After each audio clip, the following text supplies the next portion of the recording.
السلام عليكم بسم الله والحمد لله والصلاة والسلام على أشرف المرسلين وعلى آله وصحبه أجمعين أما بعد ಗೌರವಾನ್ವಿತ ಗುರು ಹಿರಿಯರೇ, ಪ್ರೀತಿಯ ಮುತಅಲ್ಲಿಮ್ ಸಹೋದರರೇ, ಪೀಠಿಗೆಗಳಿಗೆ ಪ್ರವೇಶ ನೀಡದೆ ಈ ಒಂದು ಸುಂದರವಾದ ಮಹತ್ ಕಾರ್ಯಕ್ರಮದಲ್ಲಿ ನನ್ನಲ್ಲಿ ಆಸ್ಪದವಾದ ವಿಚಾರ ಆಹಾರ ಭದ್ರತೆ, ಅದು ಪ್ರವಾದಿ ಸಲ್ಲಲ್ಲಾಹು ಅಲೈಹಿ ವಸಲ್ಲಮರ ಬೆಳಕಿನಲ್ಲಿ.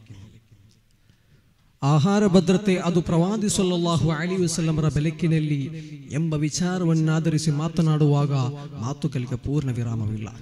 ಏಕೆಂದರೆ ಈ ಜಗತ್ತು ಕಂಡಂತಹ ಲೋಕಗುರು ಸಲ್ಲಲ್ಲಾಹು ಅಲೈಹಿ ವಸಲ್ಲಮರು ಆಹಾರದ ವಿಚಾರದಲ್ಲಿ ಹಲವಾರು ಚರ್ಚೆಗಳನ್ನು, ಹಲವಾರು ಅಡ್ವೈಸ್ಗಳನ್ನು ಈ ಜಗತ್ತಿಗೆ ತಿಳಿಸಿಕೊಟ್ಟಿದ್ದಾರೆ. ಮಾತ್ರವಲ್ಲ, ಮುಖ್ಯವಾಗಿ ಹೇಳುವುದಾದರೆ ಇಸ್ಲಾಮಿನ ಧರ್ಮ ಗ್ರಂಥವಾಗಿರುವ ಕುರ್ಆನ್ ಈ ಜಗತ್ತಿಗೆ ಆಹಾರ ಭದ್ರತೆ ಕುರಿತು ಸೂಚನೆಯಾಗಿ ತಿಳಿಸುವುದು ವಕುಲು ವಶ್ರಬು ವಲಾ ತುಸ್ರಿಫು ಇನ್ನಹು ಲಾ ಯುಹಿಬ್ಬುಲ್ ಮುಸ್ರಿಫೀನ್. ನೀವು ತಿನ್ನಿರಿ, ನೀವು ಕುಡಿಯಿರಿ, ಆದರೆ ಪೋಲು ಮಾಡದಿರಿ ಎಂಬ ಮಾತಿಗೆ ಅತೀತವಾಗಿ ಇಂದು ಜಾಗತಿಕ ಮಟ್ಟದಲ್ಲಿ ನಡೆಯುವ ಆಹಾರ ಪೋಲಾಗುವ ಕಡೆಗೆ ಅಧ್ಯಯನ ನಡೆಸಿದಾಗ 17% ಮಾತ್ರವಲ್ಲ, ಭಾರತದ ಕುರಿತು ಮಾತ್ರ ಅಧ್ಯಯನ ನಡೆಸಿದಾಗ 40% ಅಂದರೆ 92,000 ಕೋಟಿಯು ಮಿಕ್ಕ ಆಹಾರ ಪದಾರ್ಥಗಳಾಗಿವೆ ಇಲ್ಲಿ ಪೋಲಾಗುತ್ತಿರುವುದು. ಈ ಒಂದು ಆಹಾರ ಪೋಲಾಗುವಿಕೆಯನ್ನು ಪ್ರವಾದಿ ಸಲ್ಲಲ್ಲಾಹು ಅಲೈಹಿ ವಸಲ್ಲಮರು ಎಷ್ಟರ ಮಟ್ಟಿಗೆ ಖಂಡಿಸಿದೆ ಎಂದು ನಿಮಗೆ ಗೊತ್ತಿರಬಹುದು.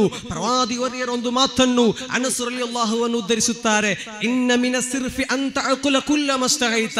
ತೋಚಿದೆಲ್ಲವನ್ನು ಸೇವಿಸುವುದು ಕೂಡ ಆಹಾರ ಪೋಲು ಮಾಡುವುದಾಗಿದೆ. ಪ್ರೀತಿಯ ಸಹೋದರೇ, ಇಂದು ಜಾಗತಿಕವಾಗಿ ಕಾಣುವಂತಹ ಒಂದು ಬೃಹತ್ತಾದ ಸವಾಲಾಗಿದೆ ಹಸಿವಿನ ಸವಾಲು. ಇದಕ್ಕೆ ಪರಿಹಾರ ಸೂಚಕವಾಗಿ 1400 ವರ್ಷಗಳ ಹಿಂದೆ ಮದೀನಾ ಪಟ್ಟಣದಲ್ಲಿ ನಡೆಸಿದ ಒಂದು ಬೃಹತ್ತಾದ ಸಿಸ್ಟಮ್ ಆಗಿದೆ ಆಹಾರ ಜಕಾತ್.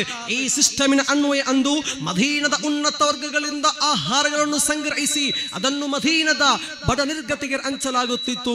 ಈ ತಂದಂತಹ ಕಾಯ್ದೆಯನ್ನು 2013ರಲ್ಲಿ ಭಾರತ ಸರ್ಕಾರ ನ್ಯಾಷನಲ್ ಫುಡ್ ಸೆಕ್ಯೂರಿಟಿ ಆಕ್ಟ್ ಅಂಬಾಸಡರ್ನಲ್ಲಿ ಆರಂಭಿಸಿದರು. ಇನ್ನೂ ಕೂಡ ಒಂದು ಸಮರ್ಪಕವಾಗಿ ನಿರ್ವಹಣೆಗೊಂಡಿಲ್ಲ. ಮಾತ್ರವಲ್ಲ, ಆರ್ಥಿಕವಾಗಿ ಇಂದು ವಿಶ್ವಕ್ಕೆ 5ನೇ ಸ್ಥಾನ ತಲೆ ಎತ್ತಿ ನಿಂತರೂ ಆಹಾರದ ವಿಚಾರದಲ್ಲಿ ತುಂಬಾ ಕುಂಠಿತವನ್ನು ಕಂಡಿದೆ.